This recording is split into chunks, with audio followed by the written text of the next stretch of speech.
So let's actually look at some of the stuff. We'll look at corners and edging. So for corners, let me see what I got here. I think this one. Yeah, so I've got for corners, you want to look for any bends. You know what? Maybe the Charizard's the best.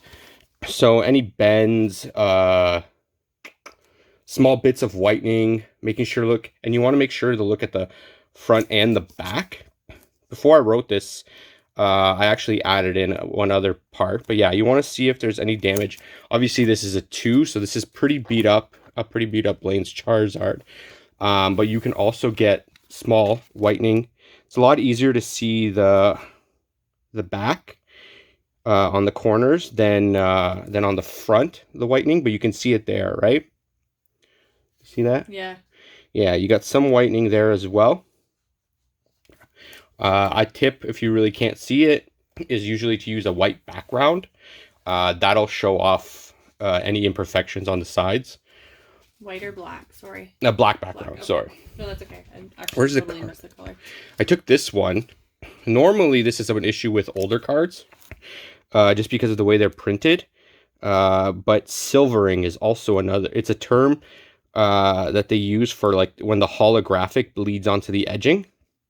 You see that? Okay. This is actually a Hidden Fates Vaporeon, but they do downgrade. They do give you negative marks for any sort of silvering on the card. Luckily, I just managed to find this random Vaporeon. I have a whole set of these with just random silvering on the top, and they will downgrade the card for that. Again, it's usually a problem with older cards, not newer stuff. I have a question about silvering, which I guess I never asked you, but is silvering more of a print issue, or is it can it be a proper storing cards issue? Like most of the time it's a print issue. Okay. Because like I said, the older stuff, the quality of printing wasn't there exactly. So usually older stuff, it's more of a printing problem. Sorry, that was a dumb question. Let's look at, and then we'll go on to surface. No, it's good. I'm glad you're asking, because I mean someone's probably going to ask in the comments, right? For surface, we'll go back to the Charizard. You can see any dings, dents, even small scratches on the hollow or the surface itself. Reverse hollows. Let me see this. That one's got edge whiting. We'll look at that after. But if there's any scratching on the reverse, that obviously lowers the mark. I think I got a hair in my mouth. That lowers the mark significantly. You want to look for another thing that you brought up before we started this, is print lines. And I couldn't find a card that has print lines. You know, I'll take this Pikachu. See, you always catch them, and I can never see them because I'm blind as a bat. So this is a promo Pikachu. Oh, I see that one. Yeah, I grabbed one. There's some like a lot of evolution cards have very slight print lines that shine in the right light. Again, if you use a magnifier or a bright light, you'll notice these things when you're looking at it. Sucker, eh? But this one was really bad. I was actually I sent a bunch of these to GMA just to grade, which I'm still waiting on.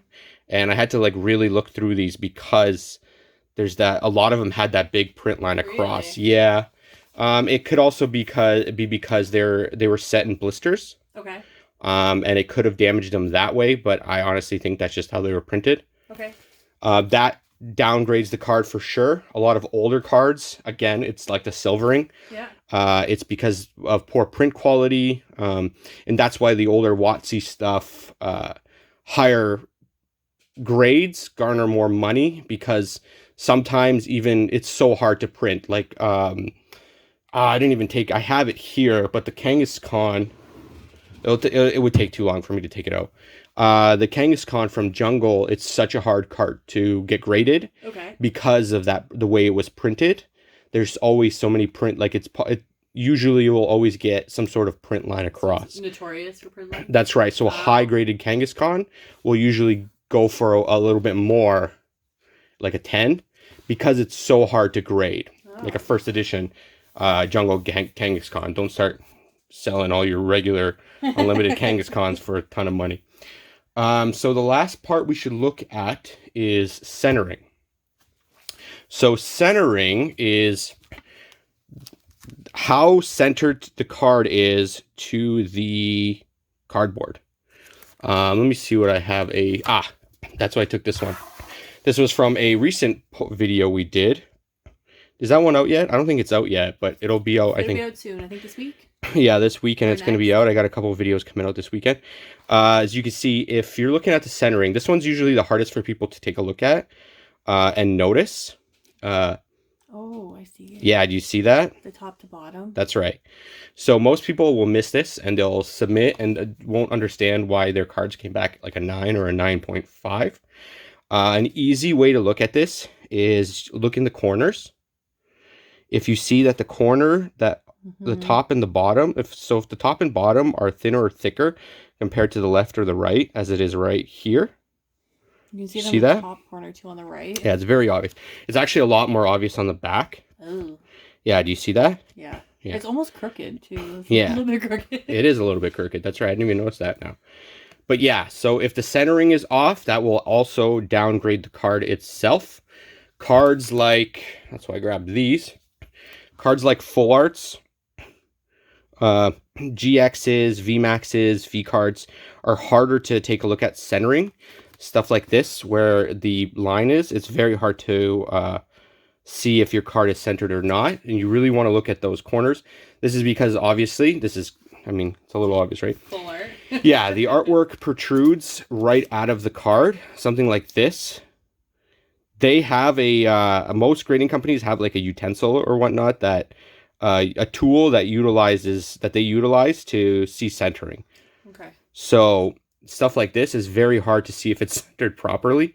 Like to the naked eye, it looks fine, right? This one looks okay. And then the Charizard here is slightly, to me, it looks like it's slightly off-centered. See, I look at the corner. Yeah. And then it's off-centered from left to right and down, right? A little bit, yeah. That's what I see. So it's from top to bottom. Okay. Just from looking at it on the back, you always want to look at the back and front for corners, centering, surface, and edging, for whitening, any kind of creases or bends.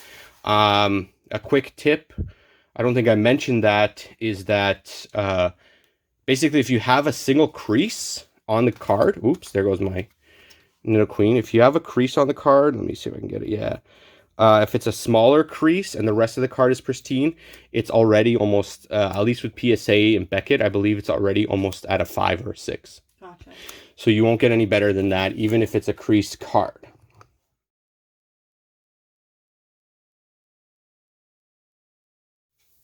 As a noob, I guess, is my question. How does the grading work?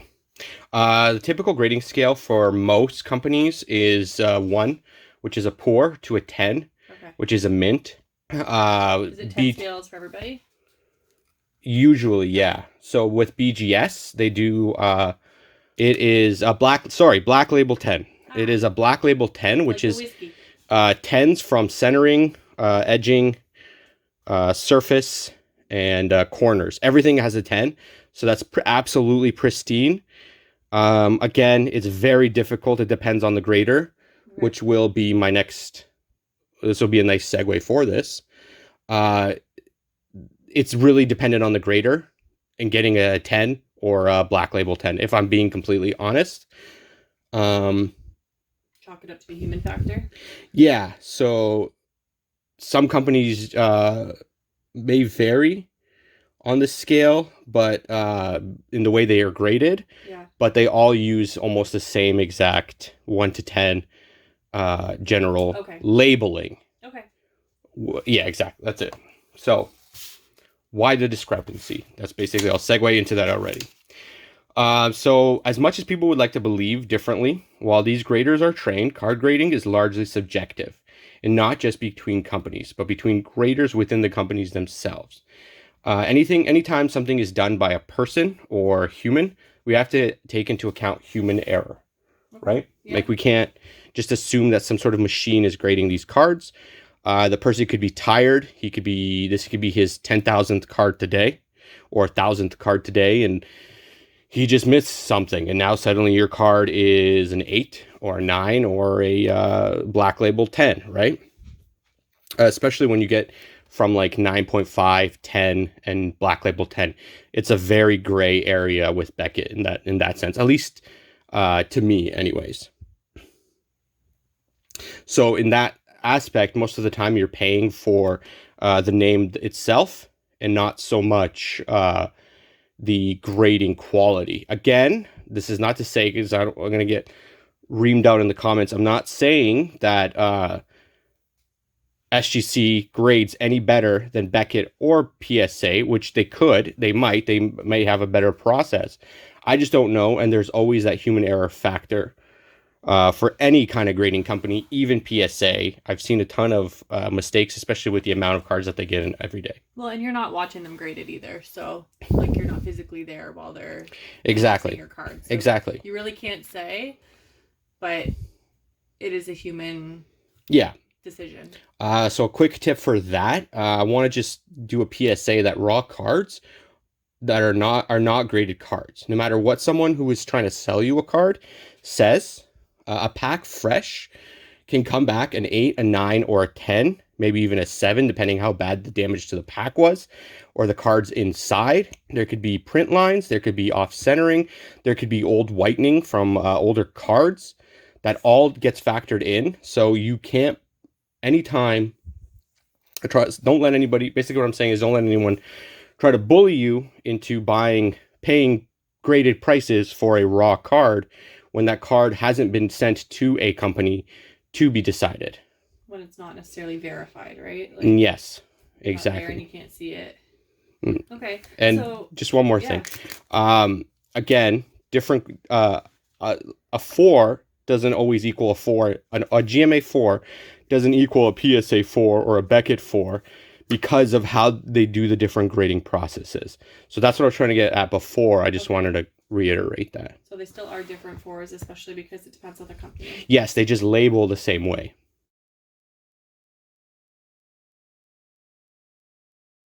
What happens if I get my card back and I don't agree with a grade? So grading companies will, for the most part, accept regrade submissions, which they can be done by sending your slabbed card in. You're paying for the regrading process, but it is up to their discretion whether or not they decide to give you a better grade. If they did give you the same grade, they will send you the card back. But the good thing is they won't give you a worse grade. You can never get a worse grade than it was already got. But they will send the card back as is. I know Beckett does a 4-point explanation on like a piece of paper as to why you got the grade you got and why they didn't decide to change it or give you a better grade. I'm guessing there's a catch though. Well, they're still going to charge you. Yeah.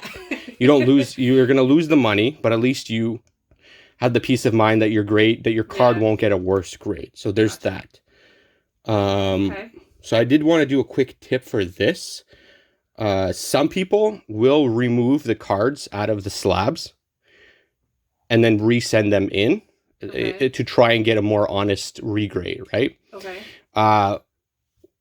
I personally, what they want you to do is to send in the label with it so that they can adjust the population report in their system. Otherwise, we're going to get so if there's only 10 Peyton Manning 8s of this card, and I take this out and then I send it in as a raw, they're not going to be able to adjust that there's now 9 PSA 8s. Gotcha. And they'll still have 10, and it can cause discrepancies in their system and screw things up, especially for pricing. Yeah. Because lower population cards, more rare cards with a lower pop are obviously worth more and more sought after. So it's all it is buy and sell, right? Like it's the market. Supply and demand. That's what I was thinking of. Sorry. Thank you. So any other final thoughts or words of wisdom? Yeah. I have my little script here. So it's your cards and you have the right to send to whoever you want. When prepping the cards, make sure to send them in top loaders or card savers, depending on how certain companies prefer to have those cards received. This will usually be put on their website, so they'll tell you how they want to take it. I know PSA was taking card savers for a long time. Now they're accepting top loaders because card savers were such a scarce commodity. Okay. If you guys want a video on how to properly protect your card, leave enough likes and comments, and then I'll know that this video did well and that you guys want to do want me to do a video on how to do that. I can do it for card savers, I can do it for top loaders, and leave a comment anything else you want me to show you. I can show you how to tape them up as well and ship them nicely, and not have them get damaged. So to let you go today, I know this is a longer video than I thought it would be. It's good information though. Let me know what company you prefer and who you think is the best for sending cards in. A lot of people will probably say PSA. Personally, me, if I had to decide, I would do Beckett. Obviously, the top dollar is PSA because they've been doing this the longest, I believe. But I do look forward to hearing from you guys. And if you found this helpful, consider giving me a like and subscribing to the channel, which will be in a link below as well. So yeah. And lastly, I do recommend playing your own guess that grade like I usually do whenever I get my stuff or when I do send stuff in. Even if you don't film it, because you can actually see what the grades were and you can kind of see where you went wrong or see where you went right when you were guessing it when they come back. And that lets you start getting a better idea of where the raw cards will grade when you're buying them so that you can slowly start making a better profit when you're purchasing cards. So that's it today, guys. Until next time, don't forget to check out the videos right here. Have a good day, have a good week, have a good month. If I don't see you till then, have a good year. Bye, guys.